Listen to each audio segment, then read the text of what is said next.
มาจากคุกไรแต่ต่างคนต่างเลิกลาแหละมันเบิ้ลมันโจ๊กเชี่ยมันโจ๊กนั่นแหละเรื่องเรื่องเวียนมันจะเรื่องนี้สมมติจะไปปล่อยไปเจ้าคือจะไปเจ็บกันเนาะมันบ่จบไปครับจบบ่สิ้นแล้วบัดนี้เนาะจากความว่าสิเอาขึ้นไปขึ้นมามันความเสียหายด้านกว่าความเสียหายทดสอบทีนี้มีคำสอนฝ่ายนั่นเองเจ็บปวดไปนี่มันก็อีกระดับนึงเนาะแต่ว่ามันถึงชีวิตได้นะถูกเป็นถูกโตกับตรงนี้ที่ได้เนาะ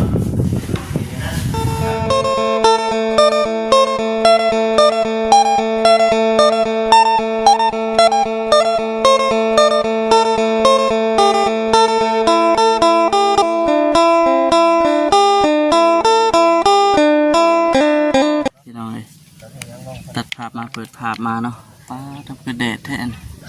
แนมไปคุณอยู่ที่บ้านสาแก้วเพิ่นได้พี่น้องเลยวันนี้ออกงานวันนี้ออกมาข้างนอกนำบอจิตเพิ่นวันนี้ก็ได้พี่น้องเนาะเพื่อหลายมื้อหลายวันอยู่ที่ว่าทั้งหมดคำบ่ได้ออกมานี่เอาฉันมาก่อนเดี๋ยวทักทายสบายดีเด้อพี่น้องเด้อเนาะทักทายสบายดีพ่อแม่พี่น้องกันเปิดสุขทุกคนพอกันคือเก่าหลายมื้อหลายวันเลยได้พี่น้องที่ว่าทางบ่คำบ่ได้เอามันคลิปลงช่องเอาฉัน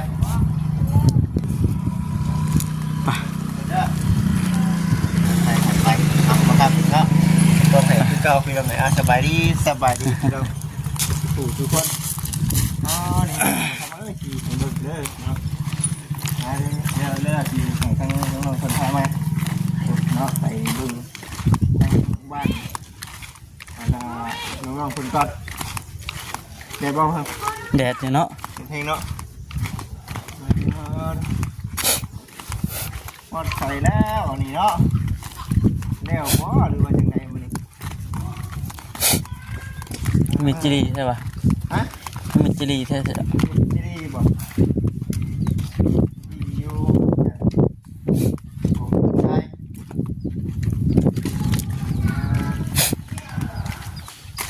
ยังนี่มีข่าวบ่หากระนึ่งบ่หรือว่าจังไงถึงสวยยันว้าเนาะ10 โมงให้สิช่วยก่อนช่วยเพ่นเลยคุณพ่อโอ้เทคานนี่เทคานแล้วเนาะเทคานแล้วอะไรพี่บุกมาแล้วทำมึงไงข้างในบุกเลยเนาะมึงนะนี่บุกบุกมาแล้วบุกกับบุกแน่แล้วเนาะว่าสุดยอดที่เราเลยเฮ้ยสายไฟก็มีเสียงกันเลยโอ้เวลาเนาะสบายดี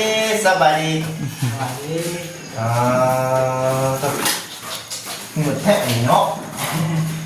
ไปใส่กุหรี่เจ๊เนาะโอ้กำลังบุกเลยพี่น้องเอ้ยเจ๊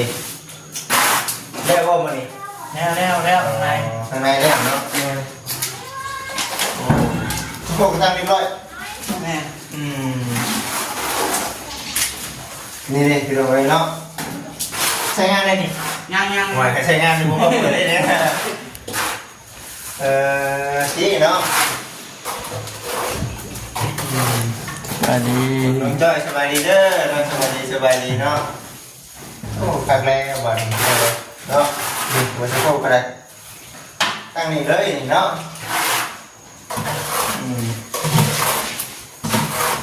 คัน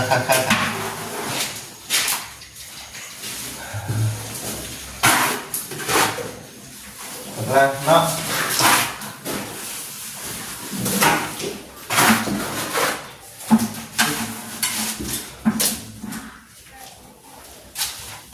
ปริมาณจะถึงเนาะถึงแล้วที่เราเลยเมื่อก่อนจะขัดเทวะเนาะอยู่ในเย็นอยู่ในเนาะไม่เย็นเนาะเนาะคือหอดเลยเข้าไปเสียเลยบัดนี้เนาะมหานั่นนะบัดนี้คือว่าเป็นน้องจ้อยเอาอย่างก็ที่ยังเป็นนั่นเลยก็เป็นนะว่าก็ยังบ่ยังอยู่ปีนี้ลงเลยสิเข้าปีได้นี่ ได้แต่ผสมปูนมาจัน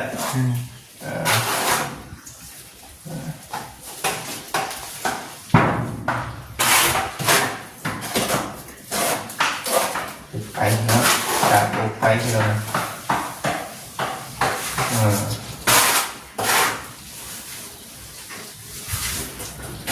ในเรื่องเนาะเฮ้ยต้องฉลาดเลยเป็นไงบ้างเอาสบายดียังก็ เอาสิโบกอีกละ บอกว่าสบาย ข้างนอกบ่บัดข้างนอกนี่บ่ นี่บ่บ่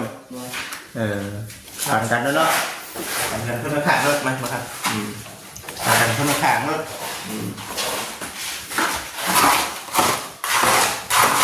นี่เด้อันนี้สิว่าน้องแม่นบ่ ฮะ นี่แต่ตัวนี้สิว่าเล่นบ่ได้นี่เนาะ ว่ายังอยู่ข้างนอก ข้างนอกป่ะข้างนอก นี่เนาะเห็นมันเลย ตอนนี้ก็จนได้ออกพักเจอเนี่ยนะ ปูนเอาได้จ้ะแค่นี้ก็ปูนอ่ะ เล่คำยัง ยังมา ข้างนอกเป็นไงไม่ใช่ โอ้ ใส่เลย ส่วนในเรื่องของทางบ้านน้องเสือทองนี่ที่นี่กล้าว่าบุกพอโบมาโอ้ว่าจะออกมาในเพื่อนน้องเสือทองมีตัวนี้มันบ่โอ้ มาใส่นี่เลย แสดงว่าในเรื่องการบุกเพื่อนน้องนี่กล้าว่าพอป่ะ ต้อง โอ้พอจะครั้งนี้เลยบางทีประมาณ102นะเนาะ โบกัน ปูนแล้วสอบเบิ้ล เบิร์ดแล้วเบิร์ดต้องผ่านนั่นเลยสิพอคือสิพอในบ้านนั่งใช่ไหม ปูนแล้วสอบติเทพื้นกับมันโบกนี่บ่นะ ที่พื้นมันพอแล้ว เทได้บ่ทุกคน พื้นก็ที่ดีด้วย เพราะว่ามันช่องล้างพี่เราเลยเนาะช่องล้างแน่มันก็เลยใส่หลาย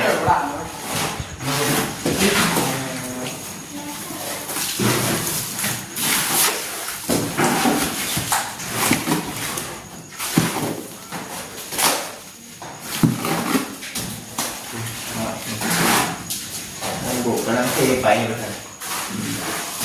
ว่าคือทั้งการบุกนอกในของทั้งนอกมานาสลายพ่อเนาะเนาะพ่ออยู่เด้อพี่น้องเด้อ ชายกับพ่อ ใช่กับพ่อแต่ส่วนน้องคือต้องนี่บ่พ่อ พ่อบวกกำลังเลย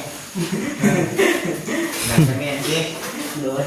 เพราะนั้นเดี๋ยวสิไปทำเจ้าตัวเพิ่นใช้ไปทำไมจ้ะ ได้ยินบ่คุณน้อง พี่น้องเฮ็ดกินบ่ เซียนบ่สบายดีเฮ็ดกินนั่นแหละเจ้าผู้เฮ็ดบ่ได้เนาะใช้สังเกตได้จ้ะ พอเป็นพอไปเรียกเรื่องของช่อง ยังมีคุ้มทุนหนาเป็นอะไรตัว ยังถ้าจบ จักคือว่าคนสิประกันตัวมา ประกัน เอ้า ประกันนี่คือเพิ่นลงตัวแบบไรก็น้องเพิ่นปั๊มใหม่เรียบร้อย บอก ประกันออกมา ให้ ให้ ผู้กันเดี๋ยวผู้โตช่างว่าคนสิประกันออกมาว่าเราออกมาล่ะที่ก่อนนั้นเราสอนลงไปนี่นะ ระวังในนกบ่แล้วก็อันทางนาพ่อแม่เขาเนาะ น้อย ทางพ่อแม่เขาประกันตัวออกมา โอ้เอาลงคนนี้เนาะ โอ้ พ่อแม่เขาเป็นคนมีเงิน เราแค่เรา ซึ่งไหนมันต่างๆไปนะเนาะ คนพิกายเป็นชื่อ จากพิษได้เลยดิ จากผิดกลายเป็นถูก กลายเป็นถือเลยมามึงบอกเอากูเข้าคุกบ่ได้เนาะย่านไปได้แนวได้เดี๋ยวนี้เตรียมพร้อมได้อาวุธเฮาดื้อ ต่อว่า ระวังแน่น้องจอยเอ้ยเนาะ เมื่อไหร่พ้นทางแล้วกินข้าวเนี่ย เอาเลยคือเป็นในหนึ่งบาทนี่เนาะ จากผิดกลายเป็นถูกเนาะ มันอะไรคือแบบว่าคนออกมาเฉยเนาะตอนที่ออกมาต้องบอกกันทั้งตัวตั้งของไทยก่อนเนาะ นั่นนั่นยังวะอันนี้ไม่ได้ว่าไปฉันเลย คิดจะออกเลยติ หรือว่าให้คุณ ว่าตามมาเลยว่าสิฟ้องครับ ครับต้อง ร้อ รั ง บ เงินมาฟ้องร้องเงิน ฟ้องไม่ได้เนาะ ไม่ยากเนาะ ดูวงไปพันหมู่ฟ้องครับดูไปยิงงูนะไม่ได้กันเนาะ มันจะเปิดแก้ตัวว่าแม่ปืนแท้ปืนยาง คุณ ปืนยางก็มันโว้ยพิษคือกันปืนยางสิบ่ ไอ้ครูเนาะ โอ้ยบ่สิบ่ไปเว้าเด้อโอ้ยขึ้นแล้วบ่สิได้ก็ได้เนาะ แค่ ว่ามันนั่นปืนยางพิษคือกันพิษเฮ็ดด้วยกัน ปัญญามันจะไปจี้เนาะ โอ้ยอยู่เป็นยางโอ้ยเนาะคนลุงเด้เนาะเราบ่ได้เด้อพิษคือกันปืนยางก็ไม่ว่าแล้วมันสิว่าบ่ถูกล้อเนี่ย มันบ่ได้เพิ่นสิเอามาคู่กันได้นะที่กฎหมายได้ปืนมาชี้หน้ากันแม่นปืนชี้หน้ากันพิษแม่นบ่ฮะสบายดีที่บ่ปืนมาชี้หน้ากันเรียกว่าเมียจะพูดเนาะเมียจะพูดได้ต่อเป็นยาจ่อยา โอ้มันเป็นสิในกลุ่มเพิ่นสิเป็นอย่างนั้นเนาะมันสิเป็นอย่างนั้นนะเพิ่นว่าจังได๋เพิ่นก็บ่ผิดนะเพิ่นบ่รับผู้แจ้งนี่นะ มาดิจังไดหายังวะนี่ฮะ ก็จะเป็นของแท้ยืมเยอะเนี่ยนี่ป่ะยืมเยอะนี่เยอะ โอเค โคตร มันก็มันนักนั่นแหละมันบ่แตกเป็น ตัวตัวน้อยเลยใช่ฮะ มันก็ขึ้นไปชั้นแล้วได้ผู้เขาที่ไหนเนาะ ใจดีป้า บ่ ปลาเล็กมันเป็นของ แบกกันแล้วนะ แก๊สจะแตกเสียงมากแก๊สมันเตะเคยเนาะ มันที่ว่า เล่นเลย ที่แท้จริงๆก็ที่กฎหมายเก่าคือว่าที่ต้องควบคุมกันมาที่เราเอาว่าเอาปืนปอกที่มูที่รัดนี่มูอยู่เคียงข้างแบบนี้เนี่ยในขณะตอนที่เขากำลังตกใจอยู่ไปนี่อยู่แบบนี้แล้วแม่ ประเทศภูพันธ์พวกนี้แบบ ประเทศมูฮันพวกนี้เนี่ยยังเอาปืนปอกมาจี้ใช่มารัดนี่เลย มาว่าช่องมาฟ้องครับ จะได้สารล้อมมึงนั่นแหละจะได้ รุ่นพังไปกันเนาะ มันเกิดข้างนอกข้างในก็ขึ้นชานนั่นแหละตัวแล้วเนาะคนมีเงินมีทำเนาะส่วนนี้แหละ มันอยู่กับเงินกับข้ามบนนั้นอย่างนั้นมองมือเราคนเราเอาอย่างนั้น ตัวนี้แหละพี่น้องไปจึงก่อสีญาติอยู่นะเจอกันที่เขาเกิดว่า ติดใจซื้อ มาข้าวมาข้าวเขาก็ยันก็โฆษณาเขาเนาะมีเงินดี ถูกมาถูกมาก็ ยังมาบดเขาเส้นยังบัดนี้เขาเส้นยังเขาน่ะ ฮะ เขาเส้นยัง เสร็จชาวนาง่ายเว้ย เขาเส้นไล่ เขาเส้นไหมมันเส้นไหมน้อยกว่าเส้นลายป่ะ แม่เนาะเขาเส้นเขาเปียกมันบ่ เส้นพื้น เขาเส้นเพอเป็นบ่จริงเปียกจริงใหญ่กว่าได้เนาะ เขาเปลี่ยนเนาะ สีเปลี่ยนในนั้นเลยเขาบูมีอย่างถ้ามาเท่าคือเขาหนึ่งจะ ก็แล้ว แล้วอยู่ได้มันคงเกิดว่า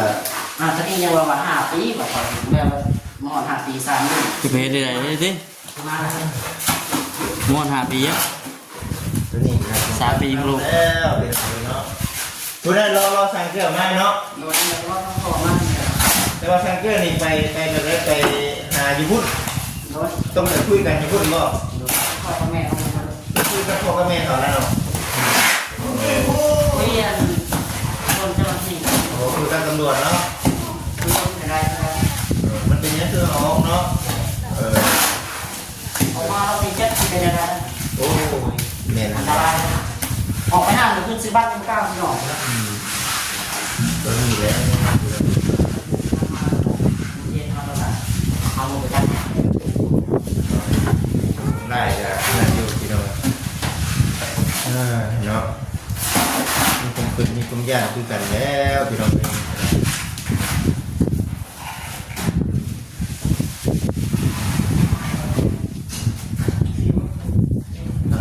เนาะว่าเป็นยังไงออกมาได้เป็นบอลลูน ตัว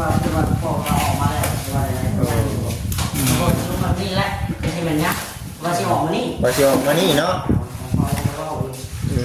ตัวอะไรนะ ออกมาแต่ว่าเกิดเรื่องเกิดเล่ากับลูกเขาอีกเลย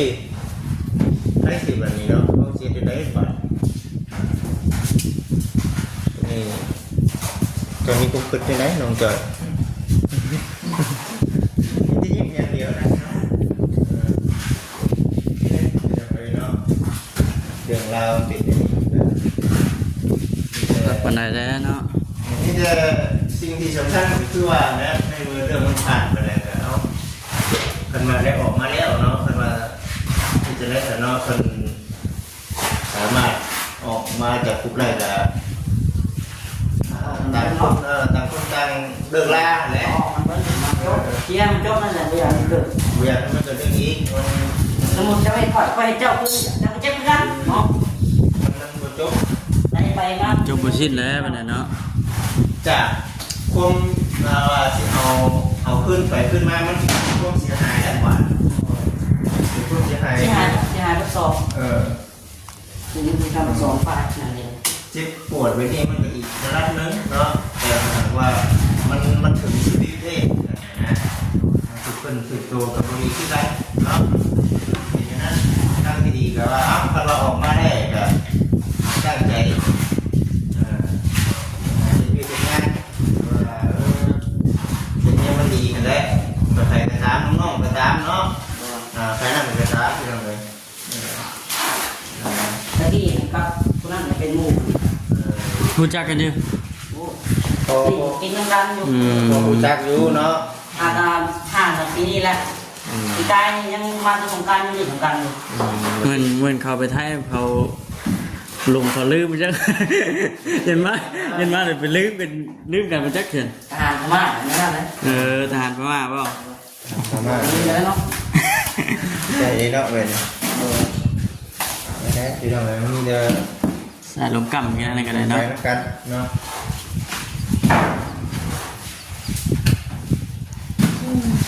นี่ก็เป็นถ้าเกิดมันว่าเป็นอะไรดีได้เนาะออกมาแล้วก็มันเป็นเรื่องไปทุกไปเป็นอะไร ต่างคนต่างอยู่ซะดีที่สุดดิ คิดไปเห็นไปตามพิษนั่นแหละเห็นได้ค่ะบริพิษกับตัดว่าไปตามพิษบริพิษกับก็ให้มันเข้าใจกัน เพราะวันคนนั้นเราเคยเรียนวันครูกับเขาคือนะ เคยมีคดีเคย มาออกเลยนะมาคือเรา คือ เอาลองมาปีนี้แหละ ชักกับกูคือจ้างไปหน้าเท่านี้ได้เนาะง่ายๆคือไปได้กันมากเป็นเราครับ